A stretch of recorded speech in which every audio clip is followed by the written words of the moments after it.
అనే దాన్ని బట్టి ఈరోజు దేవాది దేవుడు మనతో మాట్లాడాలని ఆశపడుతూ ఉన్నాడు. ప్రియమైనటువంటి దేవుని బిడ్డలారా, ఈరోజు మన వాక్య ధ్యానాంశం ఏంటంటే, మనము దేనిని బట్టి అతిశయించాలి, దేనిని బట్టి అతిశయిస్తున్నాం. ఇర్మియా ప్రవక్త అయినటువంటి ఇర్మియా గ్రంథము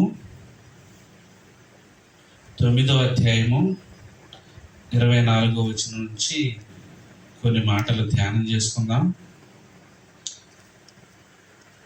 పెద్ద ప్రవక్తల గ్రంథం ఇర్మియా 9:24.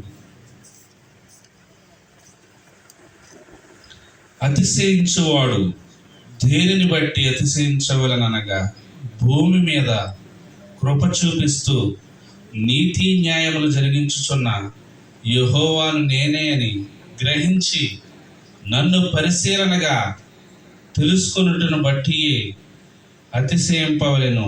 అట్టి వాటిలో నేను ఆనందించువాడనని యెహోవా సెలవిచ్చుచున్నాడు. హల్లెలూయా. మనకున్నటువంటి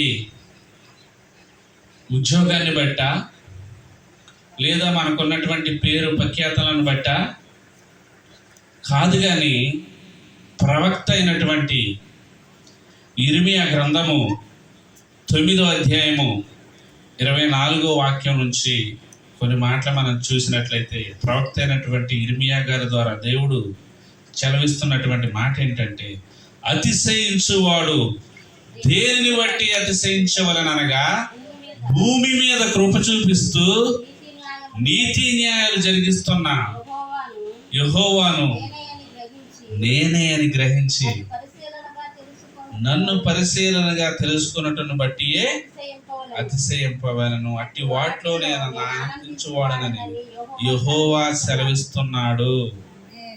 హల్లెలూయా. భూమి మీద కృప చూపించేది ఎవరంటండి? దేవుడే. భూమి మీద కృప చూపిస్తూ నీతి న్యాయాలు జరిగిస్తున్న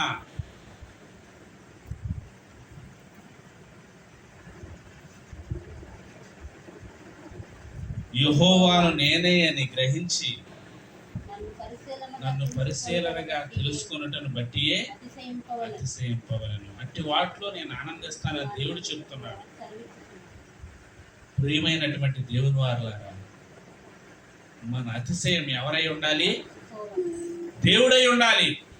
ఇర్మియా ప్రవక్త అయినటువంటి ఇర్మియా గారి ద్వారాగా దేవుడు సెలవిస్తున్నటువంటి మాట ఏంటంటే, భూమి మీద కృప చూపిస్తూ నీతి న్యాయాలు జరిగిస్తున్న యెహోవాను నేనే అని తెలుసుకోవాలంట. భూమి మీద కృప చూపించేది ఎవరో? మనము రేపు తెల్లవారే వరకు బ్రతుకుచున్నామంటే అది దేవుడిచ్చిన ఆయుష్యే, ఆయన కృపే, ఆయన కాపుదలే. ఆయన కృప చూపిస్తున్నాడు కాబట్టి, ప్రియమైనటువంటి దేవుని వారలారా, దేవాది దేవుడు ఈ రాత్రి మాతో చెప్పే మాట ఏంటంటే, భూమి మీద ఆయన కృప లేకపోతే అవి ధాన్యం సమకూర్చుకుంటాయండి. మనమైతే ప్రతిరోజు కొంతమంది పనికి వెళ్ళేవాళ్ళు పనికి వెళ్తారు, ఉద్యోగం చేసేవాళ్ళు ఉద్యోగం చేస్తారు, రకరకాల పనులు చేస్తేనే కానీ మాకే. కానీ దేవుడు ఆ పని చేయడానికి నీకు ఆరోగ్యం ఎక్కడి నుంచి వస్తుందంటే దేవుడే అది. ఆయన కృపను బట్టే నువ్వు ఆరోగ్యవంతురాలుగా ఉంటున్నావు. నీ పని నువ్వు చేసుకో. అంతేగాని మనం అతిశయించడానికి మనకేమీ లేదు. ఆరోగ్యము కావాలన్నా, ఐశ్వర్యము కావాలన్నా, ఈ భూమి మీద మనం ఏమి కావాలని కోరుకున్నా కానీ అది దేవుని బట్టే కలుగుతుంది తప్ప మనకున్నటువంటి ఆధిక్యతను బట్టి కానీ, మనకున్నటువంటి దేనిని బట్టి కూడా మనకే. అందుకనే ప్రవక్త అయినటువంటి ఇర్మియా రాసిన గ్రంథంలో 9వ అధ్యాయం 24వ వచనంలో దేవుడి రాత్రి మనతో సెలవిస్తున్నటువంటి మాట ఏంటంటే, భూమి మీద నేనే కృప చూపిస్తున్నాను. ఎవరు కృప చూపిస్తున్నారంటే అండి, దేవుడే కృప చూపిస్తున్నాడు. యెహోవాను నేనే అని నన్ను పరిశీలనగా తెలుసుకున్నట్టును బట్టి అతిశయించాలంట. దేవుడే మనకు కృప చూపించేవాడు, దేవుడే మనకి ఆరోగ్యము ఇచ్చేవాడు, దేవుడే మనకు ఆనందాన్ని ఇచ్చేవాడు. మనము జీవిస్తున్నామంటే దేవుడే, ఆయన కృపయే కారణం అన్నమాట. మనకు ఆరోగ్యం కావాలన్నా, ఆయుష్ కావాలన్నా, మనకున్నటువంటి ప్రతిదీ కూడా దేవుని వల్లే కలిగిందని మనం తెలుసుకోవాలంట. దాన్ని బట్టే మనం అతిశయించాలంట. దేవుణ్ణి బట్టే అతిశయించాలి తప్ప ఏదో నాకు ఒక 10 కాసులు బంగారం ఉందని కానీ, లేదా నాకు ఒక 10 ఎకరాలు భూమి ఉందని కానీ అతిశయించడానికి మనం ఎంత మాత్రమును అర్హులము కాదు. మరి దేనికి అర్హులం అంట? మనం దేవుని బట్టి అతిశయించడానికి మాత్రమే మనం అర్హులం, కానీ మనల్ని బట్టి మనం అతిశయించడానికి ఎంత మాత్రం అనర్హులం అన్నమాట. అర్హులము కాదు. ప్రియమైనటువంటి దేవుని వారలారా, ఇక్కడ దేవుడు ఇంకొక అద్భుతమైన మాట చెప్తున్నటువంటి మాట ఏంటంటే, యెహోవాను నేనే అని గ్రహించి నన్ను పరిశీలనగా తెలుసుకున్నటువంటి బట్టి అతిశయింపవలను, అట్టి వాటిలో నేను ఆనందించువాడిని దేవుడు సెలవిస్తున్నాడు. దేవుని బట్టి మనం అతిశయిస్తే దేవుడు ఆనందిస్తాడంట. మరి దేవుణ్ణి మనం ఆనంద పెట్టేవారికి ఉండాలా, దుఃఖ పెట్టేవారికి ఉండాలా? దేవుణ్ణి సంతోషపరిచేవారు ఎలా ఉంటారంటే, ఆయన నామాన్ని ఎప్పుడు ఘనపరుస్తూ ఉంటారు. ప్రార్థించేటప్పుడు కానీ, ఆయన స్తుతించేటప్పుడు కానీ, రాజులకు రాజానికి స్తోత్రం, ప్రభువులకు ప్రభువానికి స్తోత్రం, మారని వాడానికి స్తోత్రం, మార్పు లేని వాడానికి స్తోత్రాలు అని దేవుని నామాన్ని ఘనపరుస్తూ, మనల్ని మనం తగ్గించుకుంటూ దేవుని నామాన్ని హెచ్చిస్తూ ప్రార్థించాలి.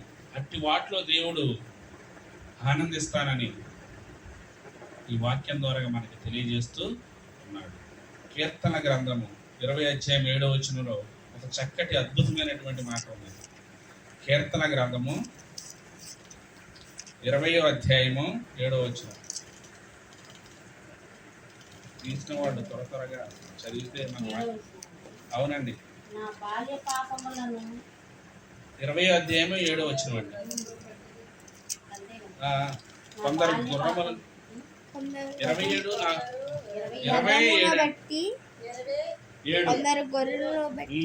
కొందరు గుర్రములను బట్టి కొందరు 27 చదవండి. 27వ వచనం. 20వ అధ్యాయము 7వ వచనం. కొందరు రథములను బట్టి కొందరు గొర్రెలను బట్టి మనమైతే మన దేవుడైన యెహోవా నామమును బట్టి అతిశయపడుదుము. వారు కృంగి నేల మీద పడి ఉన్నారు. మనము కొందరు గుర్రాలను బట్టి కొందరు రథములను బట్టి అతిశయపడతారంట. దేన్ని బట్టి అతిశయపడతారండి? గుర్రాలంటే ఇప్పుడున్నటువంటి పరిస్థితి. అప్పుడైతే గుర్రాలు రథాలు ఉండేవి, ఇప్పుడైతే బండ్లు, కార్లు, బస్సులు, ఇవి రథాలు అన్నమాట. అప్పుడు రథాలు ఏంటండి? గుర్రాలు, రథాలు. ఇప్పుడు బైకులు, కార్లు. కొంతమంది ఒక ₹1,00,00,000 కారు ఉంటే దాన్ని బట్టి ఎంతో అతిశయపడుతూ ఉంటారు. అవునా కాదండి? BMW కారు ఉంటే చాలా అతిశయిస్తూ ఉంటారు. బెంజ్ కారు అన్నమాట. అది దగ్గరగా 70 లక్షల దాకా ఉంటుంది. ఇంకంతకంటే గొప్ప కార్లు ఉన్నాయి. కానీ ఎవరి స్థాయికి తగ్గట్టు వాళ్ళు. ఈరోజు మన కార్ల గురించి కాదు కానీ ప్రస్తావించేది, అతిశయిచ్చే వాళ్ళు ఈ లోకానుసారమైన వాటి గురించి అతిశయపడుతూ ఉంటారు. దేవుని బట్టి అతిశయించేవారు ఎవరు లేరు. ఎందుకని? అసలు మనం బ్రతుకున్నామంటే దానికి కారణం ఎవరండి? దేవుడే. ఆయన కృప లేకపోతే మనం ఒక్క క్షణం కూడా జీవించలేం. మనం ఉన్నాము అంటే, బ్రతికున్నాము అంటే అది దేవుని, కేవలం దేవుని ఉచితమైన కృపయే. కానీ ఎంత మాత్రం మనం అతిశయించడానికి ఏమీ. ప్రియమైనటువంటి దేవుని బిడ్డలారా, దేవాది దేవుడు ఈ రాత్రి మనతో చెప్పే మాట ఏంటంటే, మనము ఈ లోకంలో దేనిని బట్టి అతిశయించడానికి వీలు లేదు. ఇక్కడ మనమైతే ఏమన్నాడు దావీదు, భక్తుడైనటువంటి దావీదు ఏమన్నాడు, మనమైతే మన దేవుడైన యెహోవాను బట్టి అతిశయపడుదుము.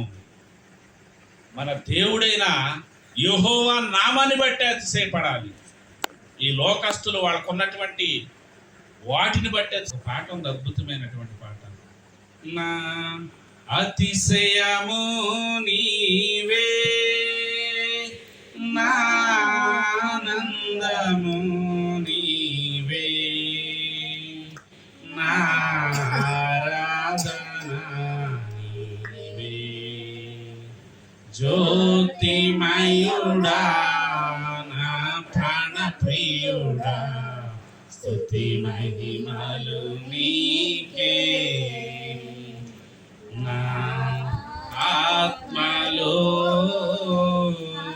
అనుక్షణం నా అతిశయము నీవే, నా ఆనందము నీవే, నా ఆరాధన నీవే, నా అతిశయము నీవే,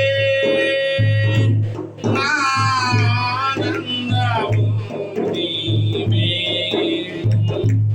నా ఆరాధన నీవే, జ్యోతిమయుడా ప్రాణప్రియుడా, స్తుతి మహిమలు నీకే.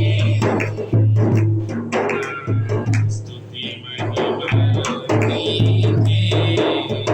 హల్లెలూయా. మన అతిశయము ఆయనే, మన ఆనందము ఆయనే, మన ఆరాధన కూడా ఆయనే. ఆయనై ఉన్నాడు. ప్రియమైనటువంటి దేవుని బిడ్డలారా, ఈ భూమి మీద మనం అతిశయించవలసింది, అతిశయించడానికి ఆయన అర్హుడు. ఆయన బట్టి మనం అతిశయించడానికి ఆయన అర్హుడు. ఎందుకంటే భూమి మీద కృప చూపిస్తూ, నీతి న్యాయాలు జరిగిస్తూ, యెహోవాను నేనే అని నన్ను బట్టియే అతిశయించాలి. అట్టి వాటిలో నేను ఆనందిస్తానంటున్నాడు దేవుడు. దేవుని బట్టి అతిశయిస్తే వాళ్ళని బట్టి కొంతమంది ఏంటంటే నేనే ఐ ఆమ్ లార్డ్ అన్నట్టుగా ఫీల్ అయిపోతూ ఉంటారు. నేను లేకపోతే ఏమీ లేదు, నేను లేకపోతే ఏమీ జరగదు. కొంతమంది ప్రార్థన చేస్తే, నేను ప్రార్థన చేస్తే, నువ్వు ప్రార్థన చేస్తే కాదండి, దేవుడు కనికరిస్తే స్వస్థత జరిగింది. జస్ట్ మనం ప్రార్థన చేసేవారివే కానీ మన వల్ల ఏమీ అతిశయించడానికి కూడా మనకు వీలు లేదు. మనం ఎప్పుడైనా మనల్ని మనం తగ్గించుకుంటే, తన్ను తాను తగ్గించుకున్నవాడు హెచ్చించబడతాడు అన్నమాట. లోక సువార్త 18వ అధ్యాయంలో ఒక మాట ఉంది.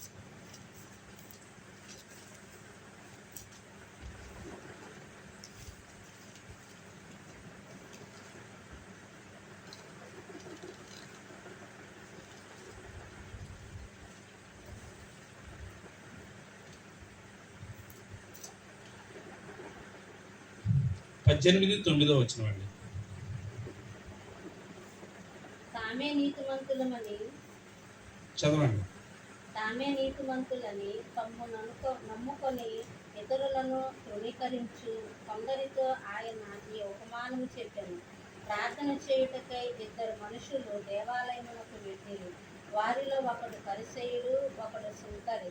పరిసయ్యుడు నిలవబడి, దేవా, నేను చోరులు